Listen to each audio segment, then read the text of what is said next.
Thanks, everybody. Can you all hear me if I talk about this level right here? That's good? All right. Well, thank you. It's great to be here with you. Don't let the Harvard connection fool you. I really am a Christian. And it's also, I also want to really make that clear. So I used to be at Biola in a full-time role. I was a coordinator for the Center of Christian Thought. Center for Christian Thought closed down because Biola was going through a bit of restructuring. And that opened up an opportunity for me to connect with the folks at Harvard who are doing this global flourishing study. And so I'm not actually a faculty there, I'm faculty affiliate, which means I'm faculty at Biola. I'm affiliated with the Harvard Global Flourishing Program. And the part that I was looking at was the connection between the well-being of communities and the relationship of churches to those communities, seeing how the church influenced the communities around them. So thank you for the invitation to be here. It's great. I've been at Laurel before, years ago, a long time ago. I think I've been out here for 20 years now. I'm originally from Canada, and my wife and I moved out here to go to Biola. And we thought we'd be here for 1 year. We ended up staying, and we've been here ever since. And then through connections with Verdugo Pines and Westminster, I've been down here a few times, although it's been a good while since I was here last. But it's great to be back. And thank you for plugging those books. Before you go, Sean and I wrote together, and probably should have retitled it something like Before You Leave, because if you go to Amazon and look up Before You Go, you will get a toilet spray. So that's that. I teach part-time still at Biola, and I teach full-time at Whittier Christian High School in the Bible department there. And I really enjoy being with high school students. It's probably the most fun I've ever had. And I often say this, and God will probably tempt me with it at some point. But I always say, if Biola were to invite me to come back, I don't think that I would even go back. I would stay at the high school, because the connections that you can make with some those kids at the most maybe formative points of their life is greater in my estimation than when I was teaching at the university level. So I have 2 kids. My son's a senior in high school. My daughter's a freshman. And my wife Nancy runs a ministry called Come to Him. It's for those people who are in abuse or are fleeing abuse, addiction, or in crisis in some way. And she has an apartment complex where she has 16 women living right now. She has a house in Uptown Whittier where she has 10 men who are living. They have to be interviewed, go through an interview process to get into the program. It's not just a shelter. They need to be willing to take on a Christian mentor. They have to be willing to go to church every Sunday, come to a weekly Bible study, go see a therapist that we set them up with, do some job training to try and help them get back on their feet. And after a year or so, hopefully they're able to get back out into the world and be productive citizens again. And we have lots of success stories and probably more non-success stories, unfortunately. A lot of people come in with great potential, but we end up finding out, the reason why you're here is really because of this issue, and some of the issues are so significant, it's so hard for many people to get over them. So, but the success stories are really amazing. So that's a bit about me. And again, thank you to Moses and everybody for the invitation. Thank you for the breakfast this morning, and Brian for the singing. And I want to take a picture of that and send it to my family and say, this is not AI. Whatever the Git harp is, or whatever that is, that's a cool thing. Okay, so we're talking about the challenge of faith loss, and I mentioned who I am. What got me interested in talking about this deconversion and deconstruction is because a person who's a hero of mine, a spiritual hero, but not just that, and actually an athletic hero of mine, who identified as a very, very committed Christian, was publicly known, maybe the most well-known Christian face in Great Britain at the time. Someone who I had met and had spent time with, and who had encouraged me personally, out of the blue just came out and said, I'm no longer a Christian, I don't believe in God, and I'm happier now than I ever was before. And I was in the middle of doing a doctoral program at Biola, looking at researching something totally different, and decided that I wanted to get to the bottom of this, because as I read his story, which was chronicled on the internet all over the place, I realized that it wasn't just a few celebrity people who have renounced their faith and walked away, but there was like a tidal wave of people. And for every celebrity that you could think of, there's probably thousands and thousands more. In fact, it's not hard. It's probably a conservative estimate to say there's tens of thousands of stories online of people who say, hey, I once was a follower of Jesus. I no longer am. I've deconverted. I've renounced my faith. I don't believe this anymore. And so I thought, well, why does this happen? And that's what started me down the road of investigating why people leave the faith. And so after years, I probably read 300 or 400 stories of people who have left the faith, talked to dozens of people who have left the faith.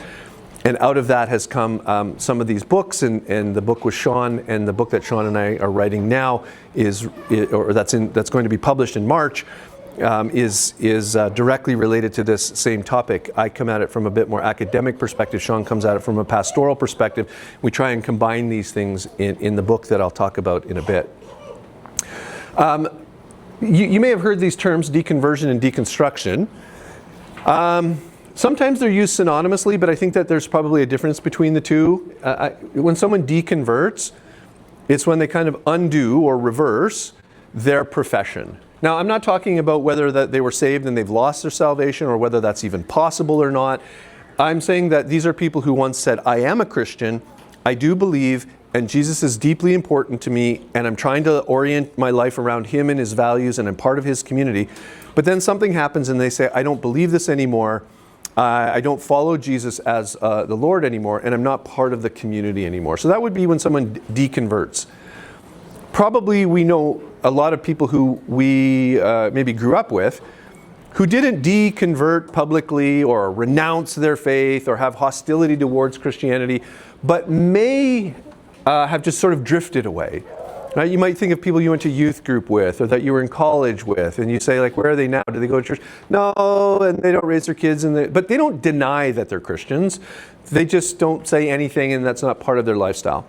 But there really is a significant movement of people who just have come out and said, I'm not just drifting away, I'm renouncing. I'm saying this is not true anymore. And some go further and say, not only is it not true, it's bad, it's dangerous, it's hurtful, it's brainwashing.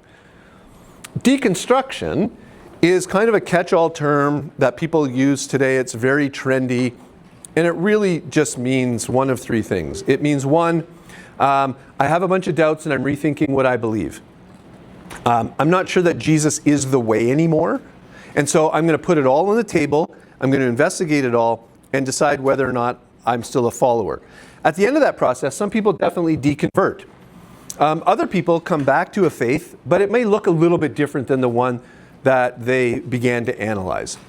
So that would be number one. Other people will say, hey, I believe Jesus is the way, but I don't know what the way of Jesus looks like anymore because I'm confused. And I think that this is going to be a growing issue that we're going to see within the evangelical world, because within the last probably since Tim Keller passed away, if that name means anything to you, there is a growing divide within the evangelical church that used to be, we sort of identified as the right, I'm not sure if that's right for you, the right versus the left. And people on the right typically had similar social values, Christians had similar social values, similar perspective on how we should be engaging with the world. And then there was the left. And the left, you could be a Christian and be on the left, but you might be looked at sort of sideways by Christians on the right. Be like, I'm not sure you belong over there because those values on the left don't really align with what we think the biblical values are. I think that divide still exists, but I think we're seeing a divide within the right. We're actually seeing Jesus versus Jesus today. And what I mean by that is there is a growing voices on both sides within the evangelical world that are arguing things like, well, who is really representing Jesus best, Charlie Kirk or Tim Keller? You have to pick. And that's unfortunate. And so you have young people who are saying, I believe Jesus is the way, but I don't know what the way of Jesus looks like anymore. And they're putting their beliefs on the table and trying to think it through well and ask questions. Some of them may end up deconverting, some of them may end up finding a Christian faith that looks a bit different than the one that they were handed or they inherited from their families. When you take a look at, and I just need to do one thing here, apologies. When you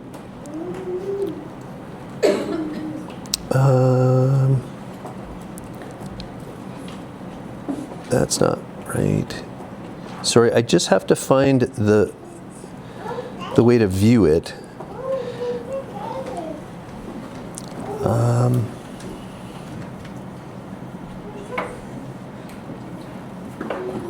Hey, Brian, do you have any idea how to view it as a presenter mode? Because when I click on view, it doesn't seem to. Oh, presenter mode, so you can see your chest. Is what? Can you try pushing that Yeah. button down there? This one just opens it up to.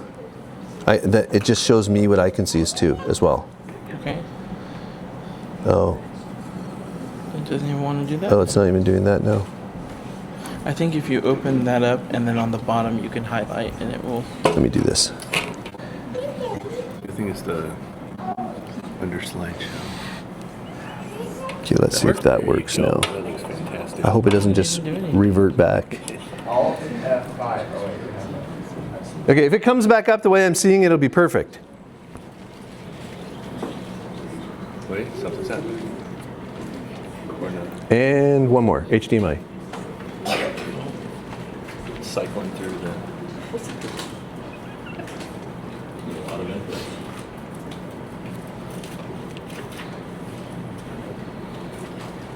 Yay, I think it's gonna work. It's gonna work. Perfect. Great, great, great, great. Sorry about that. All right, so the Pew Research Center, and there's a whole bunch of other people out there who do these kinds of studies, have sort of all spoke with the same voice over the last probably 20 years or so. And that is that the number of people who identify as Christians is significantly dropping. So 31%, according to the Pew Research Center, of people who identify as Christians, by the time they're 30 years old, will no longer identify as a Christian. And recently, as of last year, they said this is a wild stat. For every one person who becomes a Christian, 6 people leave the church. For every one person who's becoming a Christian, 6 people are saying, no, I'm not a Christian anymore. That's a crazy stat.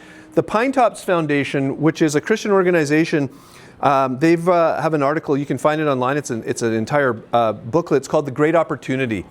And what they're arguing is that in the next 30 years, there will be the largest evacuation of people out of the church who once identified as Christians and now no longer do, who become a great opportunity for evangelism and trying to help people really understand the gospel. And they say that over the next 35 years, 35 million people who once identified as Christians no longer will. Now, I understand that there's a big question here lingering in the background, it's the elephant in the room, and that is, were these people Christians ever to begin with? And of course, people disagree on that, and if you have a question about that afterwards, we can talk about it. And certainly some of these people give no indication of genuinely really being saved, right? Like they say, I checked the box on a survey, and I am not a Buddhist, and I'm not a Muslim, and I'm not a Hindu, and I'm not Jewish as far as I know, so yeah, I'm Christian. And then 10 years later, they say, well, I'm not really Christian. I'm just nothing anymore. That's an option for me now, and it's just being a nothing. So I recognize that there's a lot of people who will fit in this category of these millions of people who no longer identify as Christians, who didn't have much of a Christian testimony to begin with. But you would be amazed at the people who do identify as Christians who no longer do. And one of the things that challenged me the most was when I was talking with folks and listening to them tell their stories, I went in with a very clear position that just said, yeah, I'm going to talk to all these people who were never Christians to begin with. And then I sit across the table and talk with someone who tells me, I believe this with my whole heart. I was 100% convinced it was true. Jesus was the center of my life. He was the circumference of my life, and everything in between. I followed him for 20 years, and I sacrificed. I went to the mission field. And then I decided not one day, but through some research, that I just don't think it's true anymore. and I lost my faith with tears. Those are challenging stories to listen to. Those are challenging stories to listen to. So if we want to talk about whether or not these people were truly born again, we can do that. But I think what's maybe most helpful is to recognize that there's a lot of people out there who identify as Christians who no longer do. And the question is, why is this happening? And what can we do about it?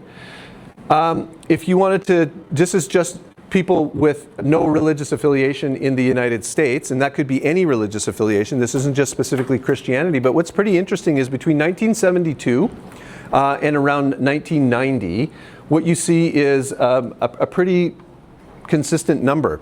Only 5 to 6% of the population in the United States didn't identify as religious in some way or another. But right around 1990, you see it jump up really significantly in about 8 years, and then it just continues to climb up until about 2018, 2019, when it was at 28%, and there's been a bit of a downturn. Right? So this trajectory has continued. People are leaving religious affiliation. The United States is definitely becoming at least a more secular country in terms of how people identify.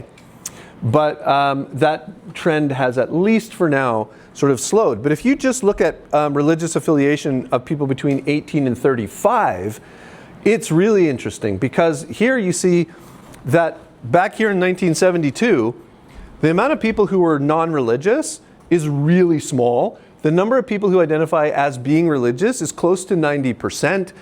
And then it just continues to go down. This one continues to go up. And this is where we're at right about now. Between 18 and 35-year-olds, we're getting close to the point where it's almost like a 50-50 split. 50% of the 18 to 35-year-old demographic says, I have no religious affiliation. I am a none, N-O-N-E-S. And 50% would be, 18 to 35 would be down here. Now, what's really interesting is, between here and here, you see the greatest uptick and downturn. Does anybody know what happened right in here in culture between the early 1990s and 1999, 1998, and 2000? End of the Cold War. That actually does play a role in it.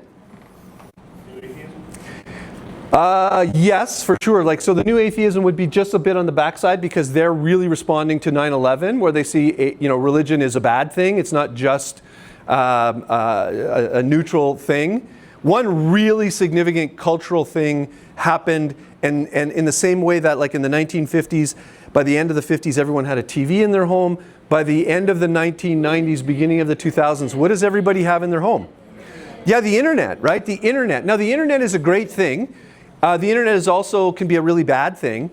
And the internet allowed 1,000 atheist apologists to bloom. It also allowed people to access information that they've never had before, get exposed to worldviews that they never would have encountered before. And because of that, you see this massive change. You see a lot of people who say, you know what, I'm no longer Christian, I'm no longer religious, and they end up becoming a nun.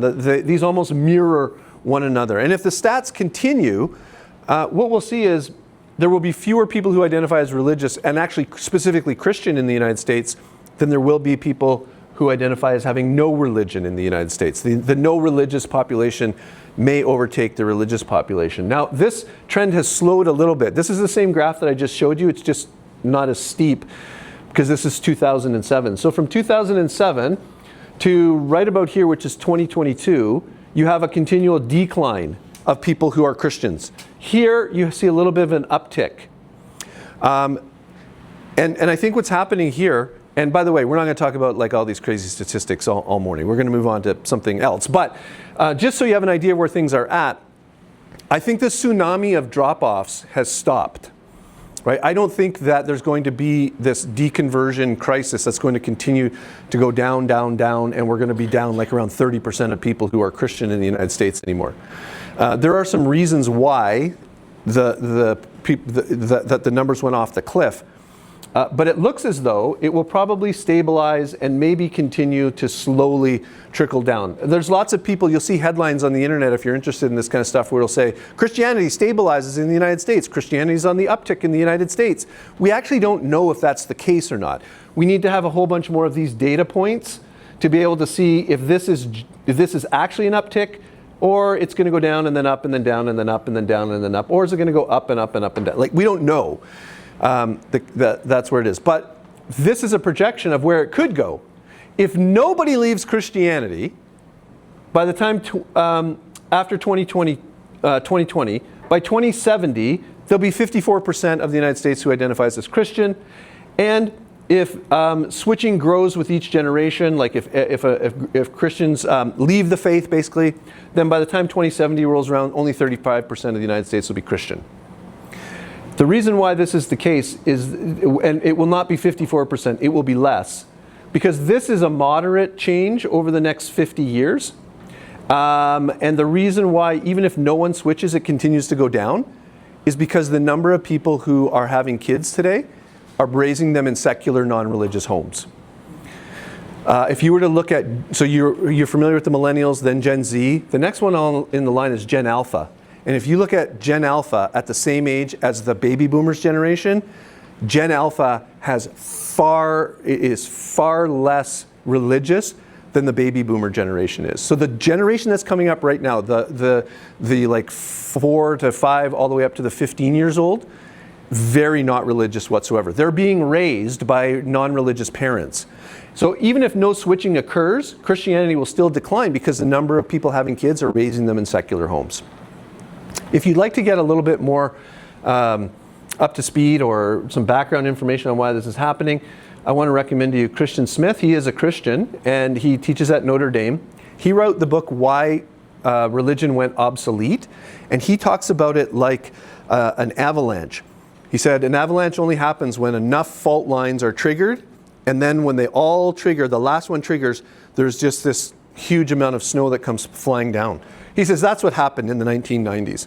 Leading up to the 1990s, you have things like the end of the Cold War, you have the internet coming along, and he lists all the fault lines, and then he says finally the dam broke, and you have all these people who just said, I don't buy this stuff anymore. So if you'd like to get a little bit more into that, some of the sociological reasons, you can check out Christian Smith. If you ask people, though, why they left the faith, what do you think the number one reason is why they say they are no longer Christians? Church hurt. Church hurt is part of it. A lot of it's the transgender, gay thing that really turns them off. Yes, values, right? Their values and the modern moral sensibilities and the values of the Christian faith don't align well with one another. Yeah. How many of them do you think say, I just want to rebel? I just wanted to sleep with my boyfriend or girlfriend. I just wanted to go out and get drunk and party and gamble, cheer for the Yankees. Like,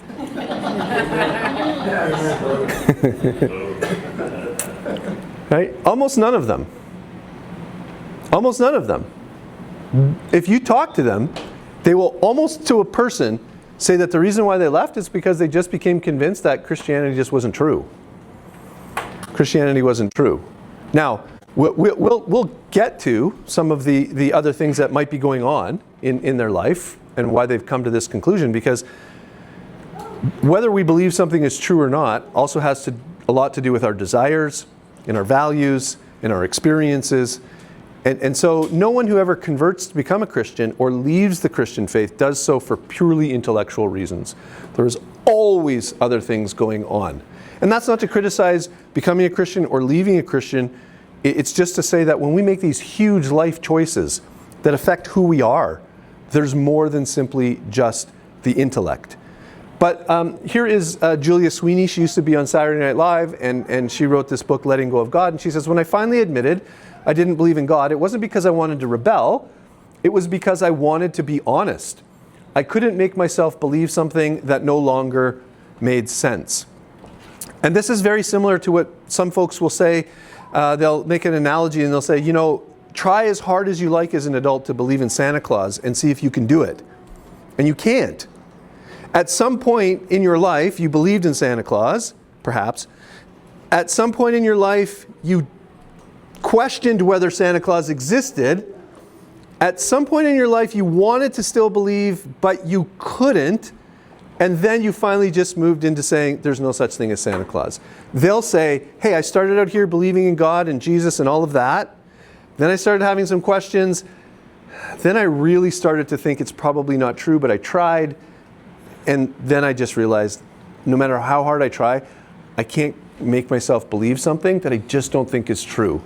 So in the same way, we could try and make ourselves believe in Santa Claus, but we know that we really can't do that because we have a whole bunch of other beliefs that we think are true that leave no room for Santa Claus.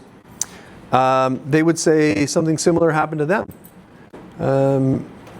A number of people who either stories I've read or actually have talked to have said, we really tried to hold on to our faith. We actually went and talked to pastors, Christian friends. We read apologetics books. It just seemed like whatever we did, we still just couldn't keep our belief. It evaporated is sometimes the term that gets used.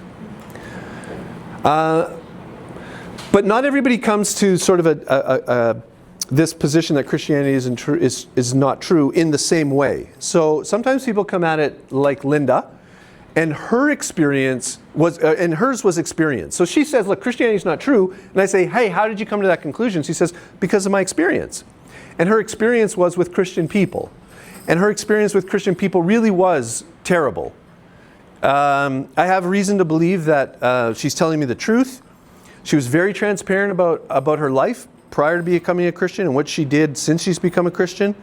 I'm still in contact with her to this day. And I'll fill you in a little bit more on her at the end. But she just said Christian people treated me so bad, and the way I saw them behave was so poor. I just said these people, like, if this is the kind of thing that Christianity produces, Christianity can't be true. Now, you might think that's not a good argument. Like, what does whether or not Adam Thrope is a nice guy have to do with whether Jesus rose from the dead? Right? And you got to connect a lot of dots to get there. But for some people, they're just wired. That experience really means a lot. And some of you may have become Christians because you came to church and people really loved you. And you looked at people and said, their lives have been totally changed. I knew that guy before and he was a terrible person. Now look at him. And maybe there really is something true about this, right? It wasn't an apologetic argument that convinced you Christianity was true. It wasn't the Kalam cosmological argument or the reliability of the Bible by J. Warner Wallace or any of those things. Most of those things we come to after we become Christians. So for her, untrue because of experience. This is Mike. For him, it was emotion. He was just angry. He was angry because his dad left.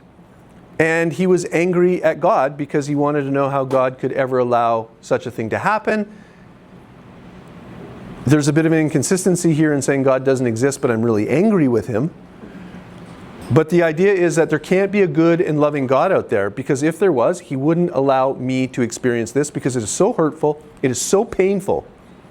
And this resonates with me. I think this is a very powerful one.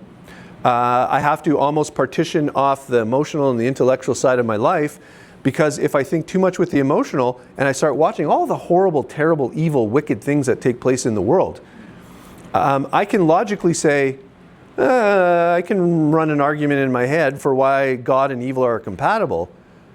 But sometimes it feels kind of hollow, to be honest, when you hear a story about a young girl who was walking on her way to youth group at her church, and then some terrible men came along and some terrible things happened after that. And you say, she was just an innocent person walking to church of all places. And really? So for Mike, it was emotion. Because this happened, it was so hurtful, I can't believe this is true. This is Mark. Mark is a former student that I had. He was valedictorian. I baptized Mark. He was the only person in his family that was really following Jesus. He came to Bible class, and he was one of the few students who were in the class who was actually interested in learning about the Bible. And then he graduated, and as soon as I tell you this, you're all going to go, oh boy. And then he went off to Berkeley. And I'm not kidding. This is such a stereotypical thing. But by the third year he was at Berkeley, we sat down at Dunkin' Donuts and he looked at me and said, I'm a Marxist. And I don't believe in God. And when I asked him why, there wasn't an intellectual argument. it was because of values. Now, you might think this is crazy, but put yourself in Mark's shoes. Mark, in common language, okay, common language, and I don't mean to make this political, but in common language, it seems as though the left has more compassion. Not necessarily that they do, but it seems that way because there's fighting for equality. There's fighting for sort of equal, not just opportunity, but equal outcome. For everybody being valued, right? There's all of these values that were very important to Mark. And he actually saw in the philosophy and the political theory of Karl Marx a better hope for seeing those lived out in the world than he did in Christianity. And that's what convinced him that Christianity wasn't true, because he gave these values so much weight, and he saw this system as being the best system to live it out. So when I talk with him, my talk with him is different than my talk with Linda or with Mike and with the next guy, because for him, I'm not going to talk about all the reasons why God exists or the Bible is reliable. What I'm going to try and talk to him about is why, when Christianity is lived out the way that it should be, and when we follow Jesus, the one who cared for the outcast, the one who cared for the marginalized, the one who cared for the poor, the one who goes into Jerusalem. If you read through the Gospel of Luke, starting in chapter 9, all the way up until chapter 18, Jesus is just picking up and following, these people are following in his train all the way to Jerusalem, a bunch of outcasts. If Mark could see that his values that he gives great weight to actually are fulfilled when Christianity is lived out the way it should be, Christianity becomes much more interesting to him and plausible to him than when he sees it maybe lived out in the way that maybe his parents have, or the church that he went to, or whatever he's been exposed to.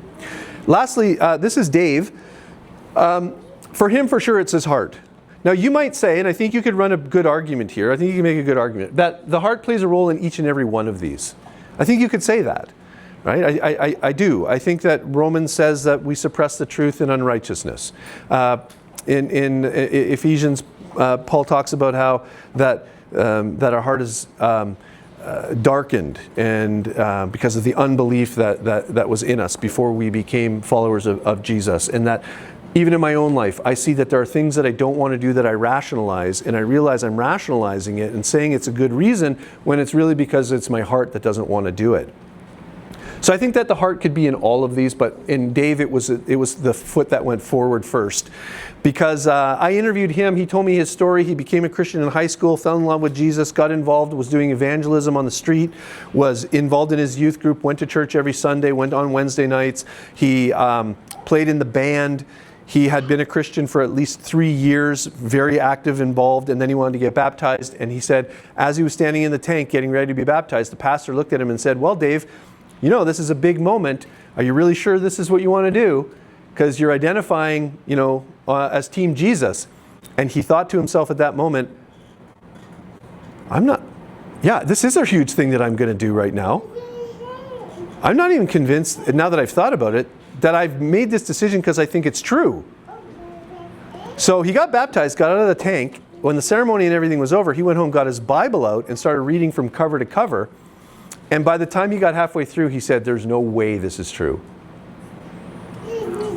Because he encountered so many things in the Old Testament that did not align with his view of what it meant to be good and loving and kind, and he couldn't make sense out of some of the laws and why God would say this and why God would say that and why God would command the annihilation of the Canaanites. And the Ark story sounds like a beautiful floating zoo that you painted on the walls in the nursery, but it really wiped out millions of people and the entire planet.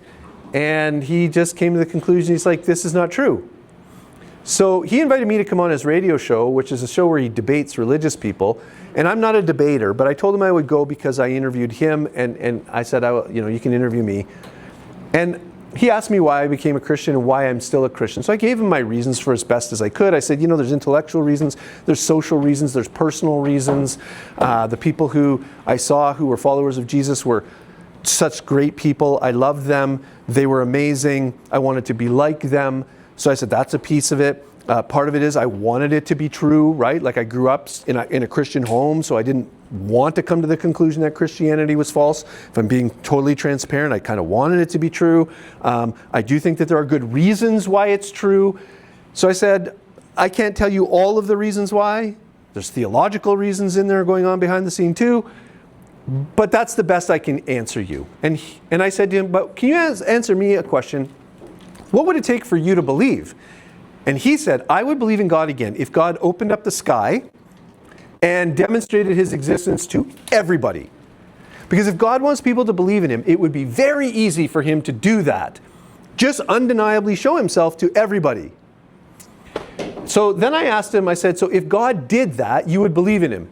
Yes.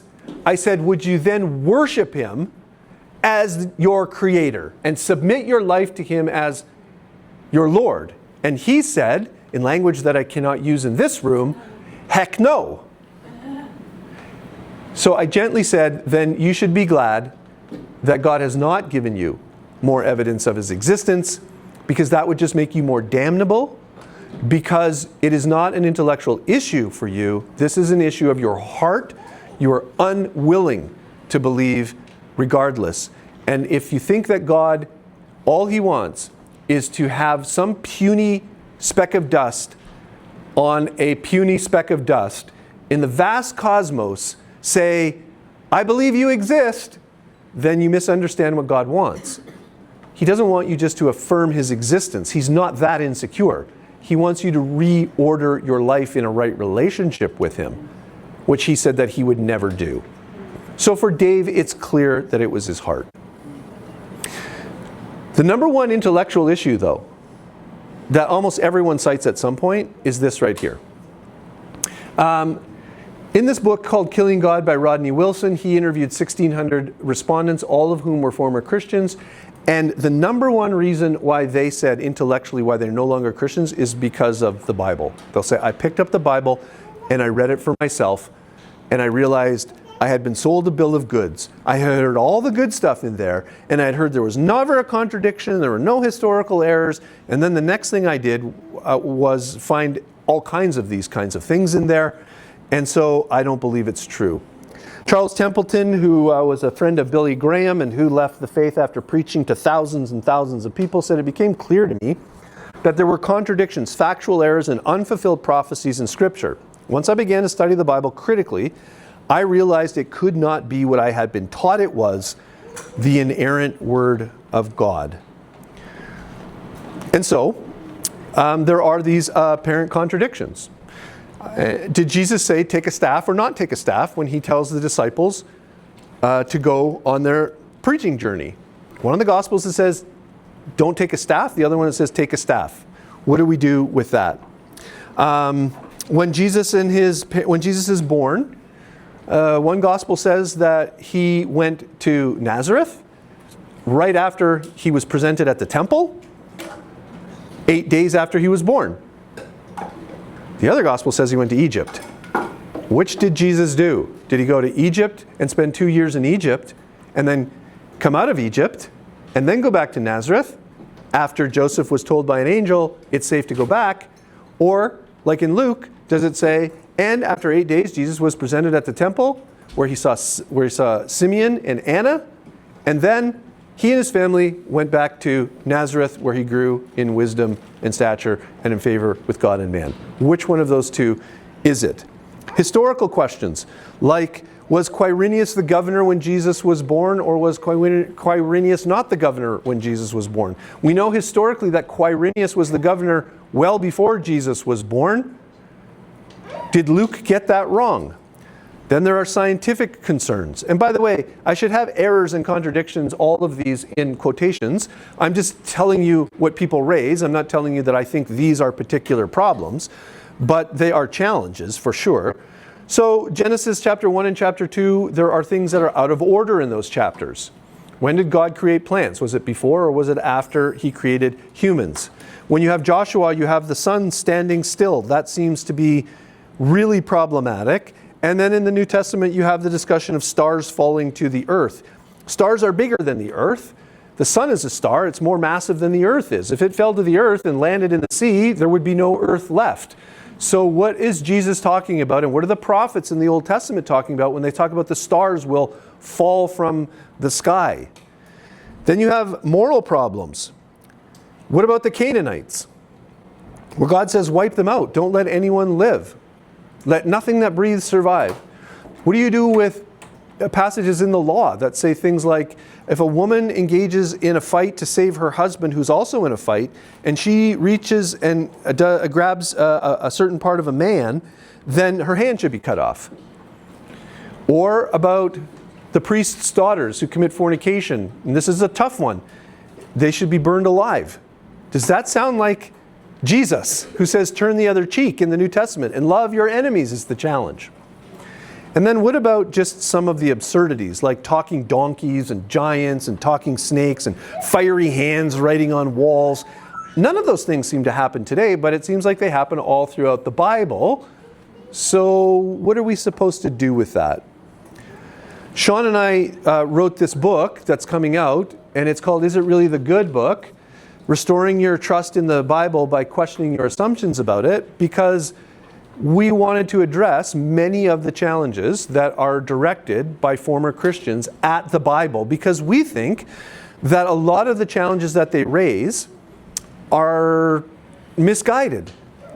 And it comes from not understanding what the Bible is as a text, and it comes from interpreting it with the wrong set of lenses on. And if you understand what the point of the Bible is, and if you put on a better set of lenses, a lot of these objections just disappear all by themselves, and they don't even require answers. But we come at the text with a certain set of lenses on that we can't escape. And in some ways, we're not even responsible for, because we all live in the 21st century in the Western world in Southern California, and we all have an expectation of what it means to speak truthfully. But that might be the very first thing that we need to question when we come to the Bible, is whether or not we're approaching it with the right set of expectations and assumptions.